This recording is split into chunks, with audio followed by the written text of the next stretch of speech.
So I'm going to welcome everybody. My name is Simon Levinson. I'm the founder of Drawing America. We support cultural and educational institutions with their online programming. If you'd like to know more about what we do, you can see it at our website, drawingamerica.com. Having said that, it's my pleasure to introduce the Vice President of the Association of Print Scholars, Cabell On. Hi, everyone, and thank you for joining. I'm Cabell, and I'm the Vice President of the Association of Print Scholars.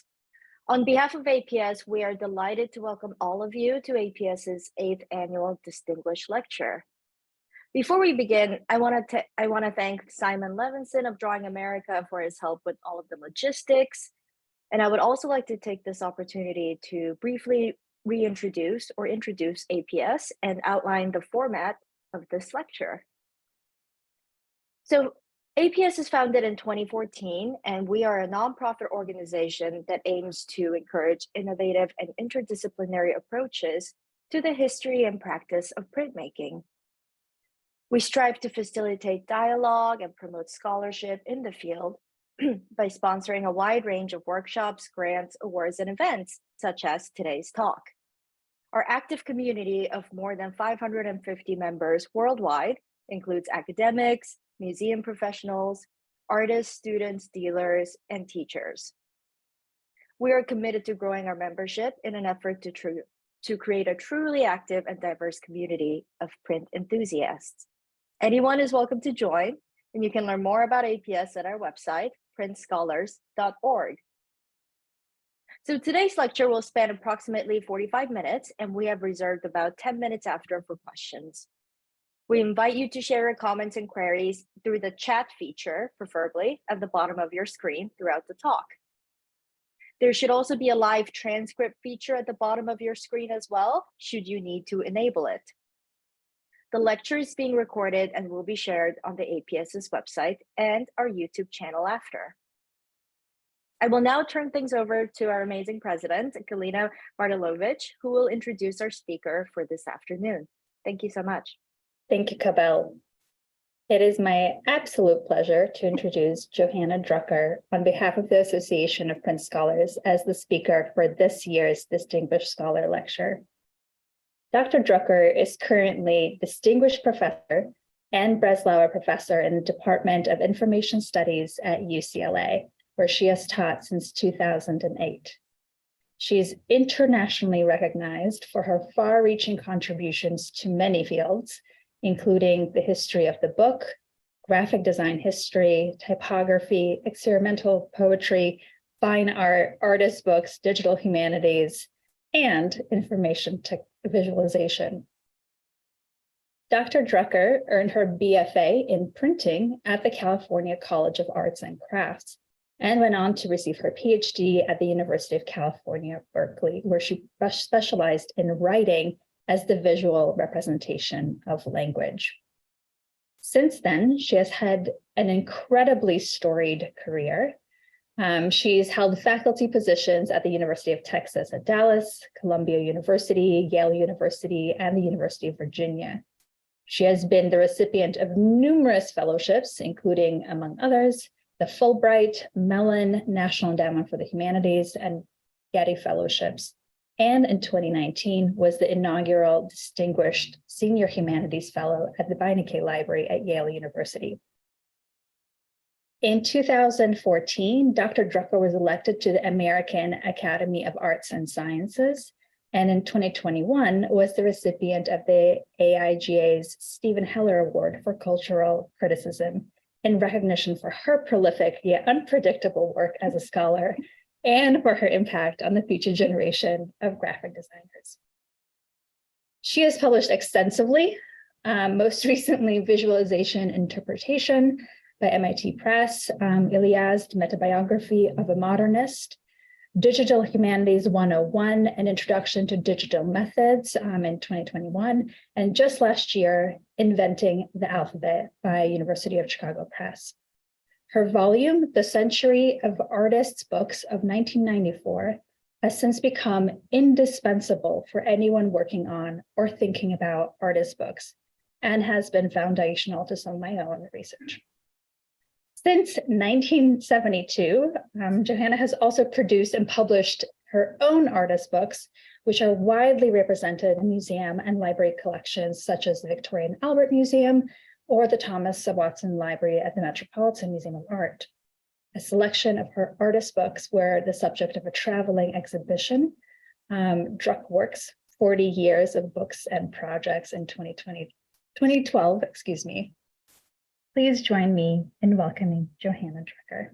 Thank you. Thank you so much, Galina, and thank you to the association for this opportunity. This is going to be a little bit of a gallop across quite a long history of activities, but there's a unifying thread that goes through, and that is the invisibility of writing within many, many of the fields and disciplines in which I have been involved. Writing is language incarnate. It's language embodied in material, in matter, and it is absolutely non-transcendent. And this seems to be a problem, as we shall see. Okay, here's some of the fields that I've worked in, and each of them has a kind of blind spot about writing, and each blind spot is somewhat different. And that's part of what I'm going to try to make clear in my remarks. What is the nature of the blind spot that I've experienced within each of these domains?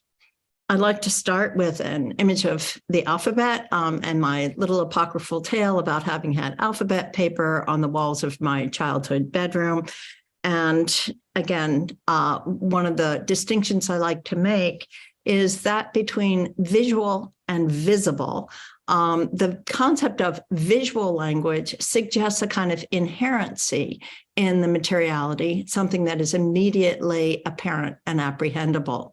Whereas the term visible allows for the mediating condition of perception, a kind of reader response within the way in which the visible signs provoke a response. So these alphabetic letters are here to stand for that concept of the visible versus the visual within the domain of writing. So I'm going to start in the realm of poetry, a field that I encountered in a professional sense in the 1970s, as I came into a community of poets, many of whom were deeply influenced by major modern figures. And here we see The Wasteland by T.S. Eliot in an early edition. And the issue with poetry at that point, and in this particular community, and many historical examples to counter this, is that the language of poetry should, like the language of the Bible, be unmarked in its graphic presentation. There's very little typographic scoring apparently on this page, though of course it's totally scored. It's totally constructed by its visuality, but in a way that is conventionalized and neutralized so that it remains what we would call within a semiotic frame an unmarked text. And the unmarked text of biblical text, of religious text, allows it to assume this kind of transcendent quality. I was doing work like this. This is one of my early prints, this little shell on shore, the unit self-identity symbol. I dare you to read this and begin to make, immediate sense of it. Density and complexity of language were, part of my work for a long time.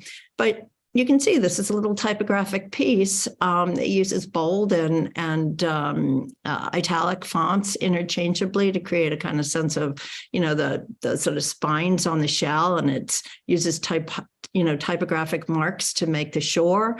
So it's a shore, a shore.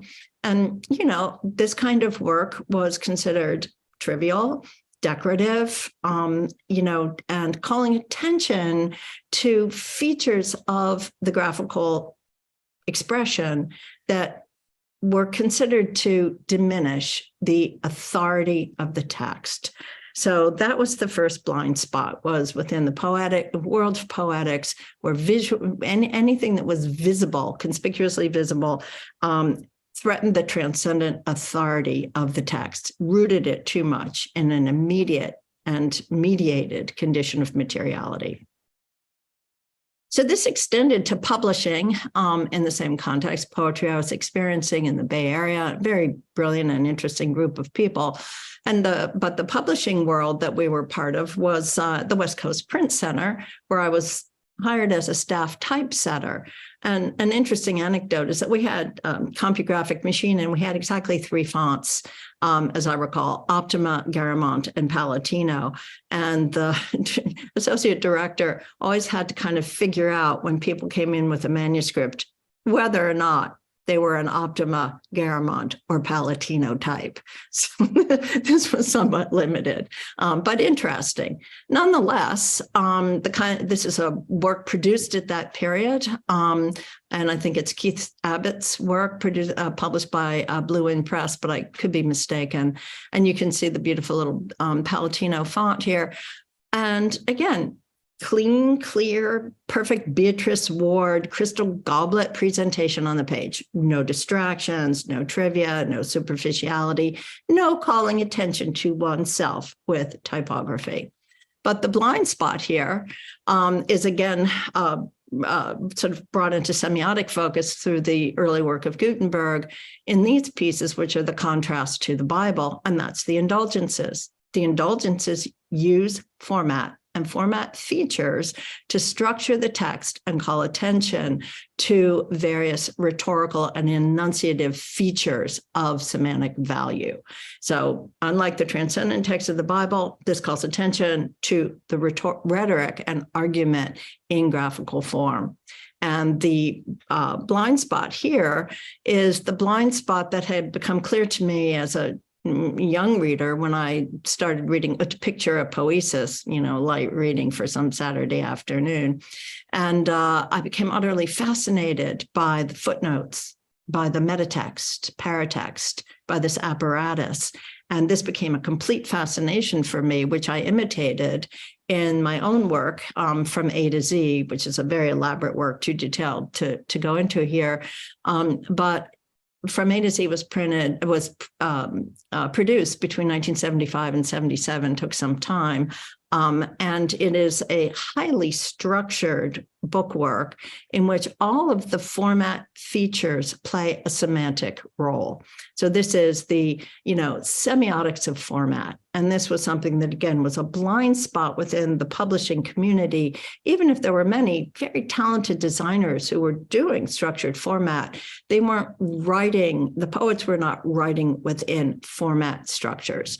For the most part, poets were still writing on typewriters, by the way, and very attuned to the alignment that a typewriter could permit, and often quite distressed by the realignment that had to happen with variable spacing in typesetting. But format, the notion of what the header does, what the footer does, what commentary on commentary does as a format structure, not part of the writing community. Later, much more recently, I think it's about 1914, this issue became the subject of this particular book, in which every statement is self-referential to the diagrammatic role that the text is playing within the format on the page. So studio art has its own particular blind spots, and in the late 70s, I had been drawing quite a lot. I was really interested in organic form, as you can see on the left, and that led me into the study of process and procedure and the way in which forms come into being. So I was doing these elaborate process drawings, and I got interested in the idea of studying this by doing an experiment of a procedural work. And this is a page from that procedural work. It's a large format work. It's called Experience of the Medium. And it was a single etching plate on which I did a series of events and used them as the excuse to write about the events, which each became associated with a linguistic term. And so this was like an elaborate conceptual piece. This is 1978, 79. And I had been immersed by this point in the world of conceptual art, minimal art, and procedural art. And I was doing this work in a studio in Amsterdam and printing this plate over and over and over again. And at one point, I complimented one of the other artists working in the studio on their work. And this person looked at me with complete disdain and said, yes, what I do is a lot of work. Because obviously printing this plate over and over again as it became more and more of a field of experience was not real work. So there was an interesting tension there that even though in the world of conceptual art, linguistic work and procedural work were quite part of the mainstream, as per this work by Lawrence Weiner, in the studio world, this was still, somewhat denigrated and somewhat problematic. So by 1979, I had returned to the Bay Area and I was working at the Oakland Museum in a kind of, apprentice position. And I came across this remarkable item, Le Petit Journal des Refusés. It's printed on wallpaper and cut in a trapezoidal shape. Happened to be sitting on the desk of the director of the history department where I was employed. And this was my first foray into serious book history. I said, what is this thing? And if you look at the page on the right, this is 1896. This is R. Crumb world, right? It's like, how does R. Crumb make an R. Crumb-like illustration show up in this thing?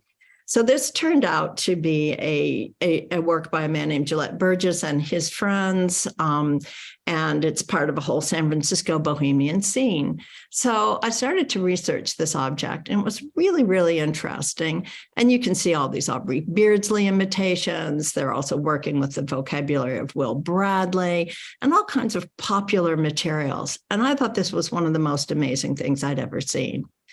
But the standard in the San Francisco Bay Area for fine press and book history was the kind of work you're seeing on the right. This is a work by John Henry Nash, the printer designer. And this is something that imitates, Italian printing of the 15th century. And that was considered the kind of height of, sort of book design. It was still within the fine press community in that period of the 70s and 80s. And there's still people who adhere to that. There's nothing wrong with it. It's just that it's, retro. And but the blind spot here that's interesting is, and here we see more of Gillette Burgess's work, and we see the dialogue with Beardsley, and is that Burgess is a humorist. He's working in a social mode. He's a journalist. He's a wit, and his books reflect that. And the blind spot here was that the ludic, the playful, seemed to completely undermine the gravitas of book history. Heaven forbid you should have fun or be irreverent. And that would immediately sink you within that world. Now, again, there were plenty of people in the Bay Area who were doing ludic and fun things, but it got stigmatized, it got considered a particular kind of sort of diminished genre. So let's take a look then at some academic disciplines, because I decided to pursue a degree at Berkeley. I went to the College of Environmental Design, where they very kindly, took me into what was then a kind of very small master's program in visual studies. And I started to work. And I went to see people in linguistics. I went to see people in the languages. I went to see people, in sort of all these different fields. The university wouldn't exist if there weren't writing. Nobody was studying the visual aspects of writing. If you look at the College of Environmental Design, you'll notice there's no graphic design here. Graphic design was not considered a significant enough discipline to have a place at Berkeley. So I go into the stacks, I start to find things like this, Franciscus Mercurius van Helmont's Alphabeti Veri Naturalis from 1667. I'm like, what am I looking at? But the point is I'm looking. I'm looking because I've never seen letter glyphs like these. What are they? Yes, I know the Hebrew letters. But this distorted Hebrew letter with the circles at the end and this thing, looking at language as a field of study was not done in any of these fields. It's like, how can this be? How can there be an entire university without attention to writing? So I started to pursue this. You can see here these letter forms that are also in this, here's this Paleo-Hebrew letter form here for the Aleph and for the Beta and for the Beth, and you see them here as well. It's a whole story to this. But the point is that the visual as a research area was also simply not there within text and within writing studies. All of this work eventually became my book, The Alphabetic Labyrinth, which was a study of the ways in which the visual properties of letters had meaning projected onto them in a whole legacy of esoteric and imaginative work. I was housed in the College of Environmental Studies, environmental design, as I mentioned, and there's a wonderful landscape studies and cultural studies of the landscape, cultural geography kind of emerging field, people like Paul Groth, really inspiring teachers and scholars. And so in that context, I wrote a paper called Language in the Landscape. Because again, no one was looking at environmental typography. People were looking at lawns and lawn decorations, at pathways and entryways, at, all kinds of features of the built world.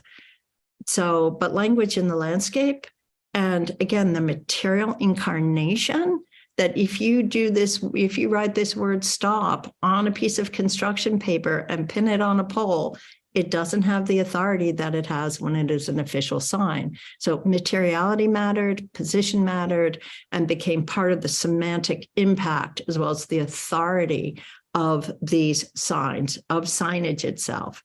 So again, it was another interesting blind spot, right? That was like signage organizes our experience, but nobody was particularly interested in seeing how the material aspects of signage affected that.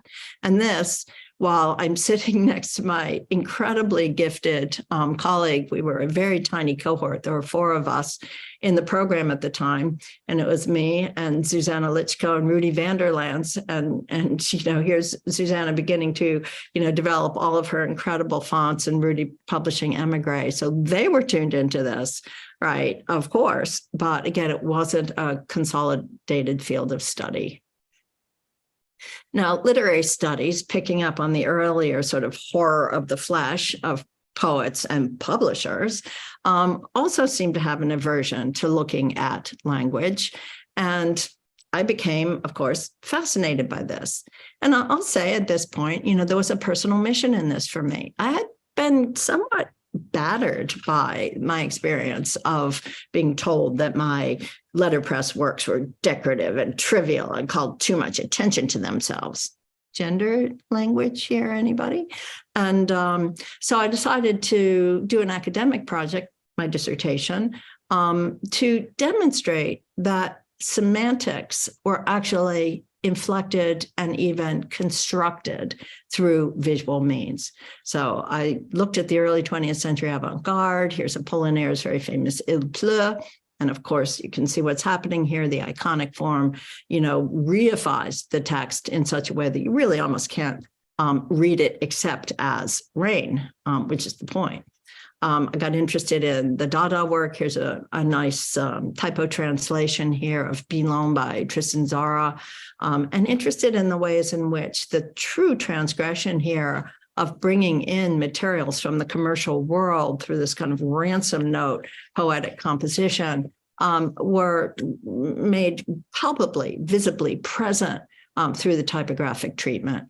There are even some hand-drawn maquettes that Tzara did that were at the Bibliothèque Littéraire Jacques Doucet that I came across. It's like he was really thinking this. He wasn't just, having someone else set this. These incredible visual works by Marinetti, and, again, using onomatopoeia, sound effects, and thinking about the production and so forth. But again, this was an argument. This is an argument that had to be made. And the theoretical foundation for arguing for materiality of signification was very thin at that point. There was a bit of Roland Barthes, there was a bit of, various other semioticians, but it was not integrated into the, literary studies. Film studies, yes. And my beloved mentor, Bertrand Oakes, had this phrase, the materiality of the signifier, which sunk into our brains and became really, the guide for my investigations. And I did my own work in this period, artist books. This is a book called Through Light in the Alphabet that I produced in the very last year that I was at Berkeley. You see the first page on the left, the final page on the right. Keep in mind, this is all handset type. And the form that you're looking at on the right as a letterpress form requires a little bit of, and to figure out where in the text these letters can be placed so that they align with their position in a word and also all make sense read at different levels.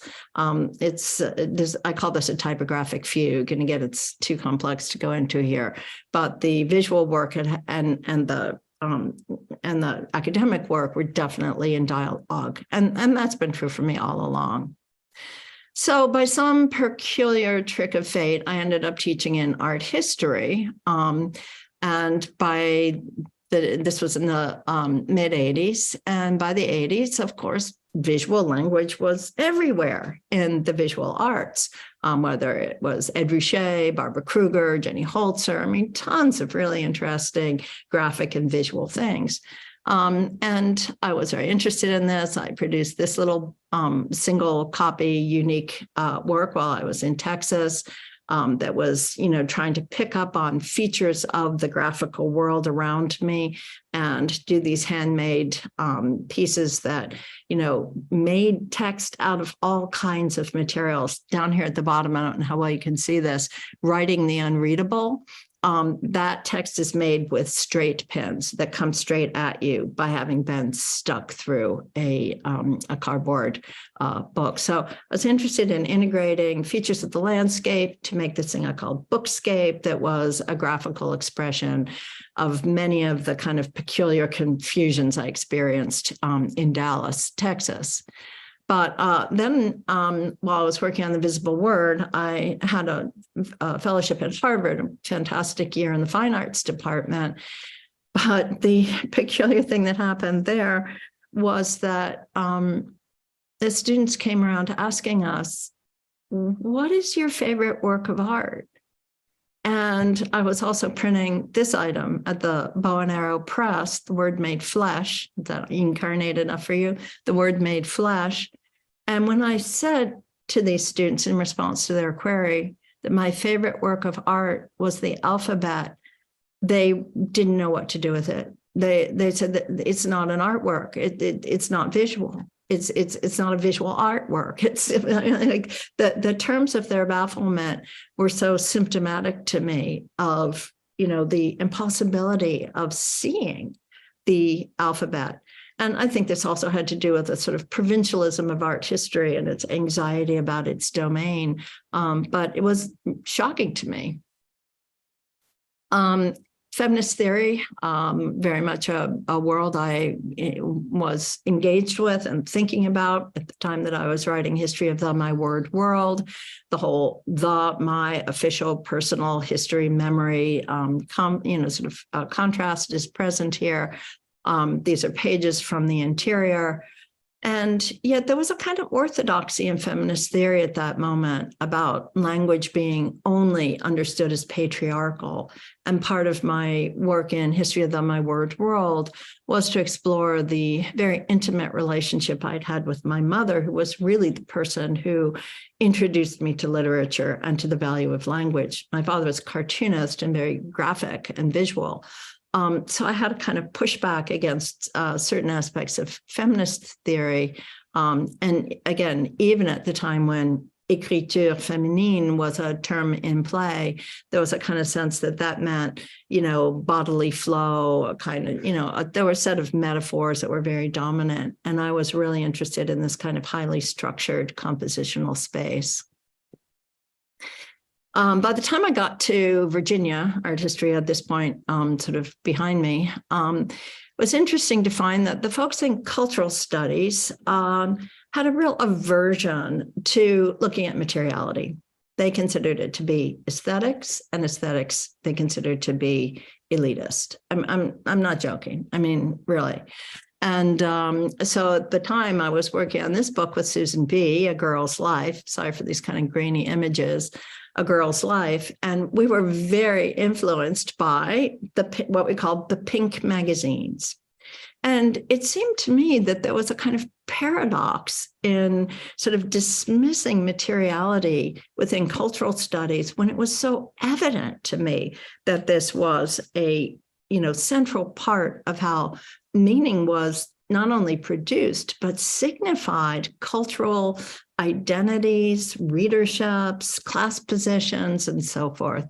So to me, materiality was central to what I would have thought of as cultural studies. It's an interior page with Susan's artwork and my typography. We had a great time playing with this material, and again, incorporating all kinds of cliches and elements whose material qualities were their signification. I took up similar issues in Sweet Dreams, Contemporary Art and Complicity. Here with this Greg, I'm blanking on his last name, it'll come back to me, image on the cover, which needless to say was provocative, to say the least, but you can kind of see the continuity here across these different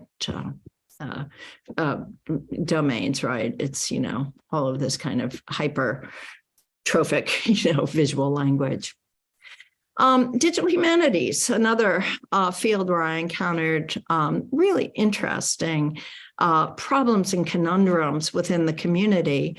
Now, there were people in the digital humanities community at Virginia, like Jerome McGann, very tuned into the material aspect of signification within print. He was working on the Rossetti archive. Here we see an original first edition of The Blessed Demoiselle by Rossetti on the left, and then the transcription. And many, many hours of conversation passed in that community in thinking about what gets sacrificed in the mediation and remediation of materials from their original format, whatever that is, because that's a whole complex question, into digital forms. What is the essential information that should be preserved? And again, is it page and page layout? Is it type and type layout? Is it paper? Is it, what was necessary? So that wasn't so much a blind spot as a kind of concession that had to be made in order at that stage of digital work to be able to make digital materials functional within a marked up system. When I was doing when I was doing artist books online, we took up some of those issues in terms of the metadata fields, and not so much for marked up text, because we didn't do that kind of remediation here, but for thinking about metadata. What kind of metadata could push users to have to read the material features of an artifact? So our metadata for the artist books online included things like, what is the foredge? What is the material substrate? How is sequencing occurring? What is the material of the cover? What typography? So again, using metadata fields as a prompt to get people to pay attention to the material aspects of production and the way those play a role in conception. Now, graphic design is a field that's completely attentive to the graphical and visual and visible aspects of language.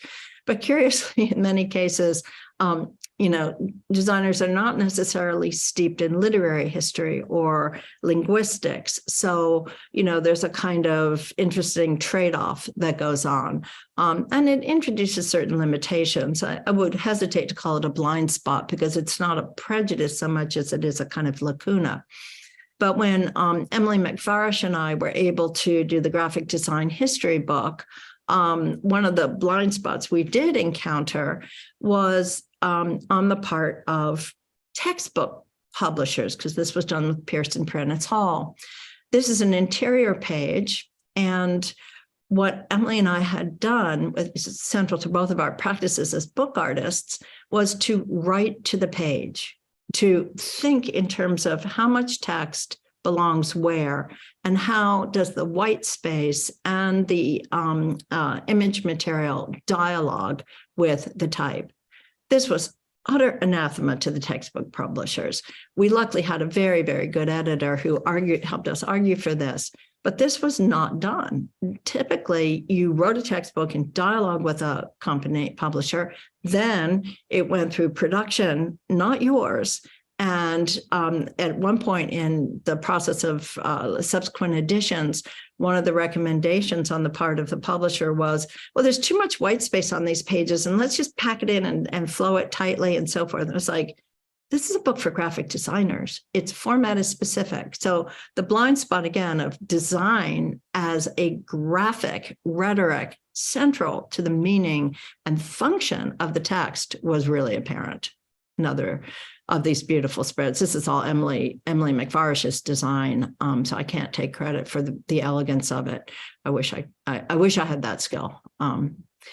And Brad Freeman and I, in our book Nova Reperta, we're doing similar things in terms of playing around with the relationship between image features and textual features. And this is hard to see. It's a very large format book. Here's a little detail. You can kind of see the ways in which this kind of alignment and working with the size and shape of features in the photographs was part of my design. I wanted to use text to call attention to the images in specific ways. So again, this writing to the page. Bibliography, a field I moved into as I came to UCLA, was present in Virginia as well. The Bibliographical Society, very renowned and well respected for good reason for their work. But the funny split at Virginia was between the folks who worked in bibliography and even rare books and said, oh, we never read the books, we just, study all their physical features. And the people on the literary side who just wanted to read the text and not look at the physical features.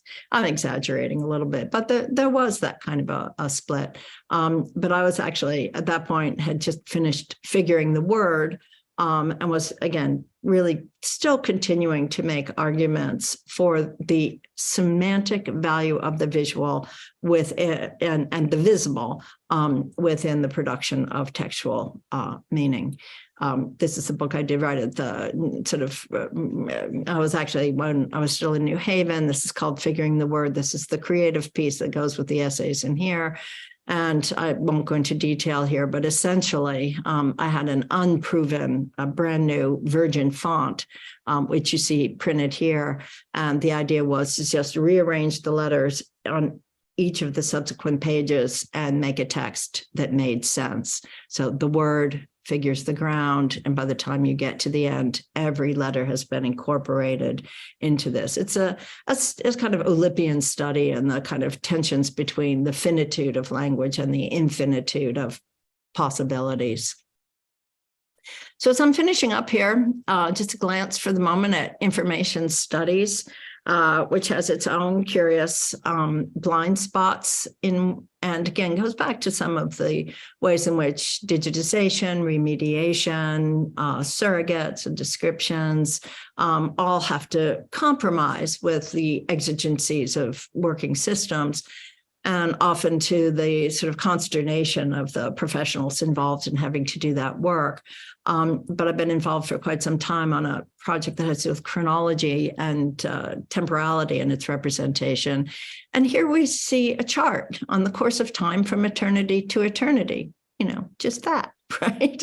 And the question here is, as we look at this highly graphic, visual, typographically scored object, whose typography and graphics and even color scheme are indexical to its moment of production, think about what is the information in the information? What's the information that we're trying to remediate, preserve, and represent? So this led me to graphesis, visual forms of knowledge production, and my long and deep commitment to looking at historiography of the alphabet and alphabet studies. This beautiful table by Mark Lidsbarski is part of the material in Inventing the Alphabet. And the thematic kind of question that runs through that text is not just what do we know about the origins of the alphabet and development, which can be well tracked, but how do we know it? And what is the intellectual history through which we know it? And what are the technologies of knowledge production such that something like this table is such a long way from that first slide I showed you of Van Helmont's, Chaldean letters in the crown. This is a completely different intellectual technology. Okay, I'm going to finish then with just one little recent anecdote. I had occasion, I recently published this work on Iliazd Danilevich, a figure whose widow I met in Paris in 1984 when I was working on the research for the visible word. And I didn't speak Russian. I spoke French. Iliazd was Georgian born, but Russian speaking, came to Paris in the 1920s. And the only works of his that existed in Russian in the archive that I was working in with Iliazd Danilevich were conferences he had delivered in the first few years of his arrival. These had been very competently and, translated by Régis Guéraud, a scholar who was working then and really spent a good deal of his professional life working on Iliazd. So there wasn't much Russian material. The only materials in Cyrillic were Iliazd's Zaum works, which Andrei Markowitz, a highly renowned translator, said could not really be translated, right? There's Zaum. So I did not learn Russian. I worked with the French materials, I worked with Iliazd, I interviewed many people and had all kinds of interesting encounters. And recently, it turns out that someone has written, I haven't seen it, a scathing review of this book. Fine. Why? She did not learn Russian. She must know Russian if she's going to do this work. Do those people speak letterpress? I felt, because of the work of Iliazd, this is one of his Zaum pages from Le Don to Le Phare, fabulously constructed piece of letterpress, which he handset, and which I understood in every detail because I handset typed for 40 years. And this kind of work where you can see the difference on the left and right between two very different treatments of a poster for a similar event, one very respectful of the quadrature that imposes itself from letterpress, and the other making use of all kinds of variants from that through, again, Iliazd's handset technique. And this work that he did with Raoul Hausmann, Poème Bois, where again, these beautiful settings are the result of his scrupulous attention to detail standing at the typecase. So there it is. Do they speak letterpress? I would I would suggest that that is at least as valid a skill and an area of expertise as speaking Russian. And yet, even now, right, 50 years into this career, I'm like, no authority because of the language. But there are many languages, and I would suggest that visible language is among them. Now, a lot has changed in the last 50 years. I'll leave these up to amuse you as I make my last couple of statements. And on the right is a page from Stochastic Poetics, my final letterpress book in 2012. And on the left, a piece I did for Meaning magazine, edited by Susan B. and Mira Shore. A lot has changed. And I think that the coming of the personal computer introduced into common vocabulary the concept of the font, of leading, of point size, and of graphical features. It used to be the domain of typesetters, printers, and professionals. So that has introduced a real kind of familiarity with graphical forms and visible features. But I also want to call attention to the work of many others who have been attentive to this field, but I would say it's a tiny field. The people who see the semantics of graphical and visible forms. Stanley Morrison, The Politics of Script, one of the great books.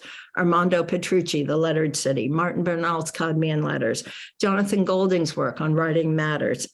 The entire corpus of Ellen Lupton and J. Abbott Miller and their multiple contributions, the publication of visible language, and within the literary field, work by people like Craig Dworkin or Jerome McGann. In other words, it's not as if there's nobody else. I'm not like the only person who noticed that the visual aspects of language are signifying, but it's still a very small part of the way in which the domains and disciplines address the inscriptional practices that are often at the heart of their work. So with that, I will stop and see if there are any questions.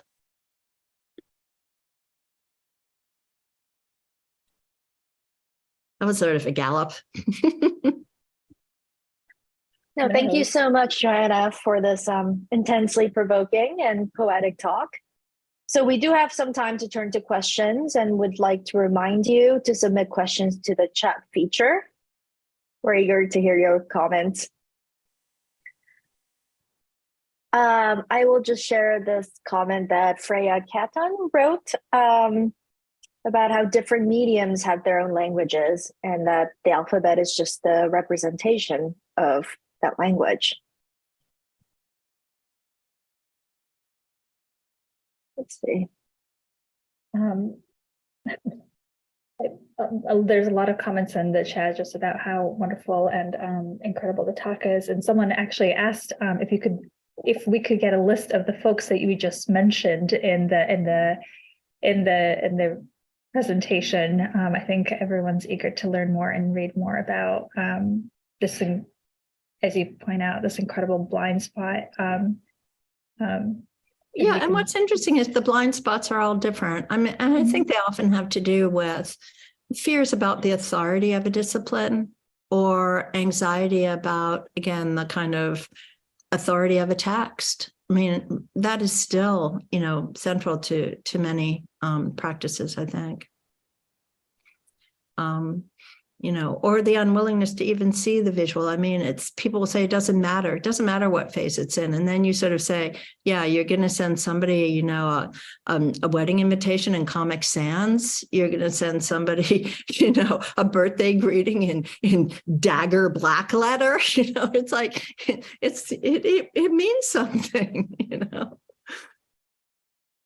I used to do this exercise with my students that I called typo translation, and I would have them take the text on the first page of the Wall Street Journal and the text on the first page of the National Enquirer and swap them. So they had to set the Wall Street Journal text in National Enquirer format and vice versa. And it's a very dramatic exercise. It makes very clear immediately that, format does matter. Yeah. Well, Johanna, if I may, go ahead. No, go ahead, Kabilka. Go ahead. Well, Johanna, if I may ask you a question, I was actually struck particularly by your section when you're discussing designing that textbook and the interaction between the white space and the image and how they interact with the type. Like, to me, this kind of approach really highlights like an interiority or like the sculptural aspect of a given page itself. And do you consider there to be a constant tension between linearity and the sculptural in your approach to writing and alphabet studies, or is this binary just a product of my art historical thinking? That's such a great question, because I think if we think spatially about the distribution of text and the hierarchies of textual components within any print production, that's a very different way of thinking than thinking about the single linear text. And again, when Emily and I were working on that book, we had both had experience working with graphic designers and teaching graphic design. And, it's like, if you pack the page with text, it diminishes the reading efficacy, especially for especially for people who have a visual sensitivity. It's like they want to be able to move around in the text, which I think is part of what you're hinting at. in terms of a nonlinear text, right? And so, yeah.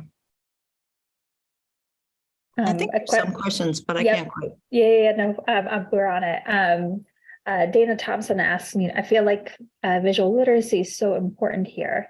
But when we talk about visual literacy, we mainly talk about evaluating images rather than text. Do you have any recommendations on how to evaluate text as a visual medium? Sure. Again, I think I come right back to pedagogy and what kinds of exercises you can do. I often teach a workshop that I call like typopoesis, it's sort of like the poetics of typographic scoring.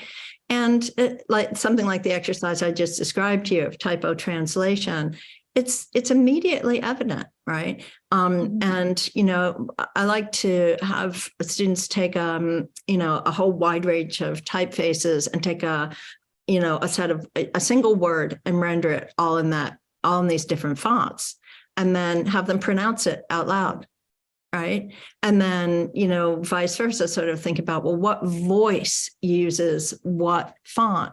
And so I think you can sensitize people quite quickly. I think, we do so much anachronistic use of typefaces. I always joke and say, if typefaces were costumes and you could see them on the page, you would be really surprised to see what your text is wearing. Like, what? You're in breeches? So it's, so you can't expect the historical specificity to come through because it's just too much knowledge. People don't walk around with it. But it's still fun to think about. Well, to that last comment, Kristen Blumel mentioned, how do you feel right now looking back at these 50 years of thinking and typesetting and writing? I'm kind of flattened, breathless. How does one person do all of this? And then you look aside and see new century, new technologies, and same problems. Yeah, well, it's been interesting because I had the advantage of being a practitioner. And so I got to use all these different media as part of my kind of conceptual apparatus. And one thing I noticed as I moved into digital production, which was, in the 90s, really, is that, I still think in letterpress terms. I really think in terms of formal structure and quadrature and page sequence. And I've worked with any number of very talented designers, and their vocabulary was formed in digital technology, and they think in fluid terms. They think much differently than I do, and I really appreciate that and respect it. I just think I'm not going to absorb that as part of my conceptual practice. So I think it really, these things imprint on us, I think. Well, so we have a lot of questions, and we have one from Laura Ryan, who is asking about the gendered response to your work, the masculinist perception of language, this femininity of visual materials, and the anxiety around this field. So how do you read the gender of visual language itself and as a field of study? Sure. Well, these things are tricky in some regards, but we do know if we look at, for instance, what I call the pink magazines, you can see all these gender signifiers that are overloading and overdetermining the way in which they are meant to be seen, perceived, and read. The experience I had in the 70s, it felt very gendered, and in part because I was working in a print shop environment where there are almost no other women working, and because the kind of standard of the don't call attention to yourself presentation replicated so much of what I had been, trained to believe in the 1950s growing up as a girl. It's like, don't call attention to yourself. Like, do not, it's like all of these kinds of behavioral codes. And even terms like that's decorative, right? That's trivial, that's superficial. Those felt very much like gendered terms to me. Whether they were meant to be or not, it had that inflection.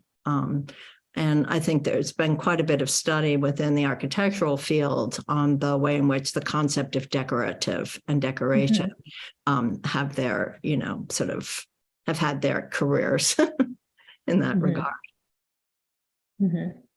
To slightly pivot, an attendee noted that he's an art history PhD student studying Netherlandish calligraphers, participating in debates about the origin of writing, and as such, he's interacted extensively with your scholarship. I'd like to thank you for inventing the alpha in particular. It has been very, very helpful.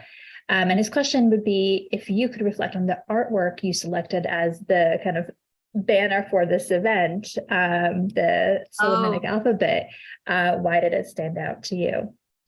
Right. Solomon's alphabet. Oh, that is from Wilhelm Gurry's work. And it's, Gurry is fascinating because he's working with biblical history and he is taking all of these images that he's appropriated of these alphabetic forms and inserting them into vignettes that are have a strong narrative quality to them.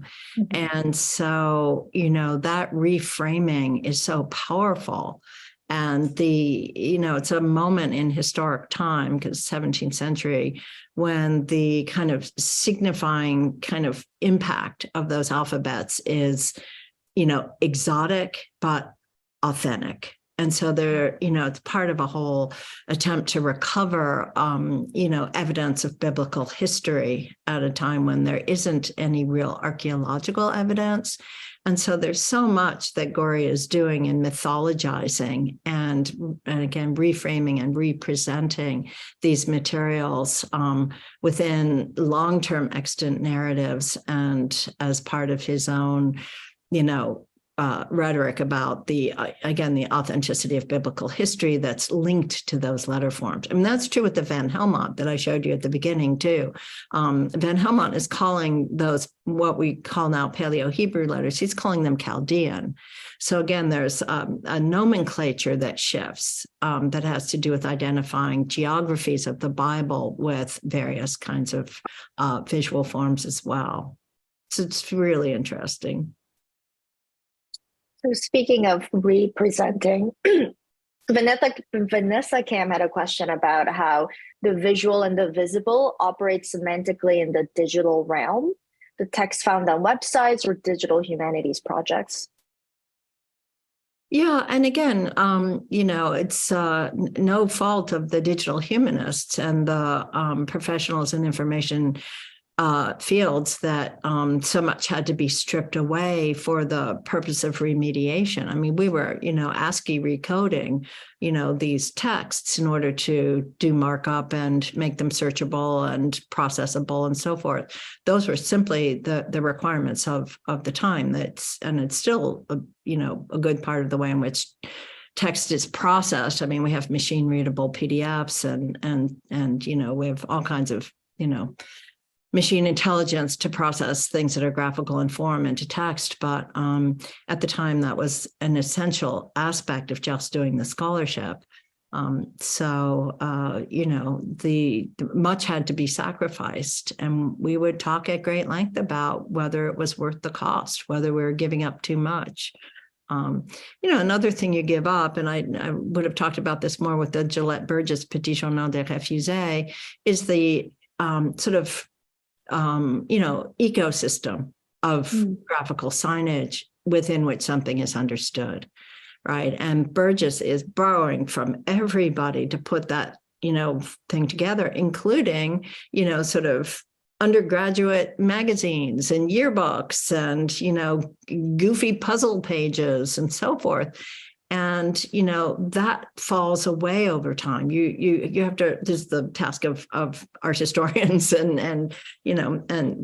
but literary historians don't do that with the graphical aspects. I mean, Stuart Sillars, colleague of mine of longstanding, he's one of the scholars who does that, right? Really, Nick Frankel. I mean, and again, Jerome again, who start to look at the print context within which the identity of a text is perceived and read. But it's not a training that we necessarily provide for literary scholars.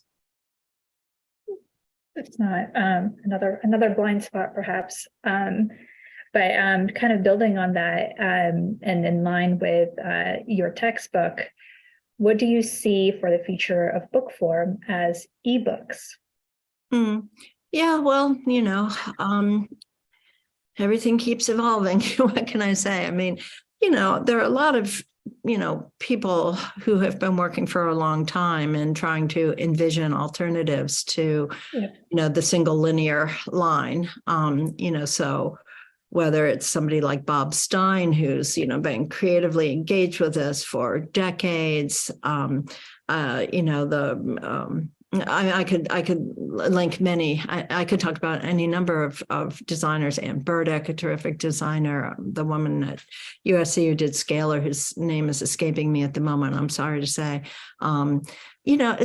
There are ways in which innovation has been, sort of a driver. And yet the question is, what are the conventions that we have adopted in the digital space for reading that have become effective cues for navigation and orientation?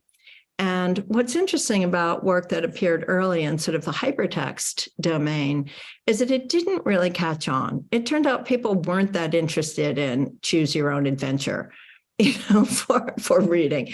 It's like, that's tedious. Did I get it all? Did I miss something? Where's the parts I didn't see? And yet when we think about, a kind of standard news page at this point, or a standard commercial environment, we all know how to read the menu bars and the subheads and the sidebars and the columns and the links, and to move around and go back and forth. So I think the thing that's still a challenge to me is spatialization. And that's what I call orientation. Navigation, we've gotten very good at, how to get where you want to go, how to move around. But orientation, where am I in the space of a text, a work? That has been harder to develop a sort of structure to support, I think. So the cognitive problem of understanding the spatial aspect of digital production, I think, is yet to be resolved. And I don't think it's going to get resolved with VR. Please do not make me wear headphones. Please, in my lifetime, do not headsets. I want to continue to rely on my tactile optical delusions, please. Leave my current delusions intact. So I'm certainly with you on that. Well, so we have a question about a more specific example. And Soline Bayan would like to ask you to speak about Emily Dickinson's fragment poems. And she's thinking particularly about the book Gorgeous Nothings that came out in 2013, of pieces of letters and envelopes Dickinson wrote verses and poetries on. Sure. Well, again, the question is, to what extent is the engagement that Dickinson had with those material objects, central to her own conceptual understanding of the process? Now, the work that Susan Howe did in My Emily Dickinson, and the, sort of recovery of Dickinson's, punctuation and fragmentation, the hyphens, the dashes, all of that work seems to have been, essential for seeing the thought pattern that's manifest in Dickinson's work. But I think you can also, forgive me, this may not be a shared feeling, but I think you can go too far towards fetishization as well. So, just because, somebody put their coffee cup down on their manuscript and left a stain doesn't necessarily mean that they wanted that to be read as part of the work, right? So, I think we have to figure out, where signification is actually part of the conception and where it is incidental. Most poets do not get to, sort of lay their own work out. So page breaks, line breaks they control, but page breaks they don't always. Size, scale of a font, and so forth. So, I think, you have to be careful what you're reading. I had an argument with a colleague years ago about this, because they were reading the way in which long lines in a poetic text, it's a 19th century text, had then continued around because there wasn't room on the page. And they were reading that as significant. And I said, no, you're standing at the typecase. You've got 3 long lines in a book that otherwise doesn't have them. You've got to do something with the rest of that line. And they're saying, no, it really matters that it's like, so, we can argue these things. It's true. Kyle Clark says, very interesting presentation. Your work with letterpress as an artist, scholar, educator is something that interests me quite a bit. I'm curious, has letterpress played a direct role in your teaching, specifically in class or studio production context? He's interested in materiality and the nature of letterpress, books, and prints, and how these can be interdisciplinary tools employed in a variety of disciplines. Sure. Yeah. Well, I taught letterpress for many, many years, and helped to build the Virginia Arts of the Book Center with all of its fantastic letterpress material, with a number of really terrific colleagues, Joseph Beery foremost among them, and others. And that's an ongoing and thriving shop now. But I always had a press at UCLA. I recently deaccessioned it because I'm retiring, but we taught almost every quarter, and students love it. And it was the press was in the design media arts area of the Broad building on campus. And we would have the press open. It was a little tiny room. It was like teaching letterpress in a submarine, a little tiny room. And, we'd have 10 people in there, holding their composing sticks and working away in this very intense, concentration. And students would go by and they would stare like, little woodland creatures fascinated by this phenomenon and want to know what was going on. And I'd bring them in and show them, hand them 6-point type. Do you know what 6-point type looks like? It looks like nothing, right? I mean, and, it's like cat's whisker, and then try to explain to them that this had to be produced by somebody cutting a steel punch that, that was that size, that differentiated Garamond bold from Garamond regular at the 6 point. So it could be, you start spinning this out, and the interest is extremely high. I think the other thing that we found always with the letterpress shop is that they love the handwork. I love the handwork, and that people are not, getting the opportunity for that kind of, really demanding and absorbing handwork. Letterpress is like going into the dark room. You go in, you think you've got 15 minutes, you're going to work. 3 hours later, you go, damn, I really, really need to go to the restroom. I've needed to go to the restroom for 2 hours, because you get so absorbed. And then the first time you pull a proof, there's nothing like it, when I started letterpress, there was no other way to put your own work into type unless you had plenty of money, because we didn't have fonts. The IBM Selectric came along, and I couldn't afford an IBM Selectric. And, anyway, there's somebody, Anna Arner, wants to ask her a question. We should ask Anna's question. She's a terrific scholar, wrote the best book ever on Mallarmé in the publishing world. Apologies, Anna. Yeah. I found her question. So she appreciated your comments about the materiality of language and the printed page, and she would like you to speak a bit about the full range of sensory experience with books and printing, including sound, scent, and touch. She's asking this because this is also a blind spot in scholarship, and it's difficult for researchers to access the original materials because many collections will only share their digital versions. And I can attest, because often I am sent to the microfilm instead of the actual documents. So. Yeah, no, this is a problem for scholarship, to be sure. I will say that in the pages of the Journal of Artist books, which Brad Freeman published for 25 years, there have been a number of really interesting articles on the smell of books, the feel of books, the tactile aspects, and so forth. And an anthology from that journal's long publication is forthcoming from University of Iowa Press. But back to the pedagogical approach to this. When I teach artist books, which again, I've taught many, many times, artist books without a press, just working, I often have students, first of all, make a material dummy, just make a material object. And then I say, okay, we're going to put all these on the table. and you're going to put on blindfolds, and we're going to pass these around, and you're going to read the book as a material object.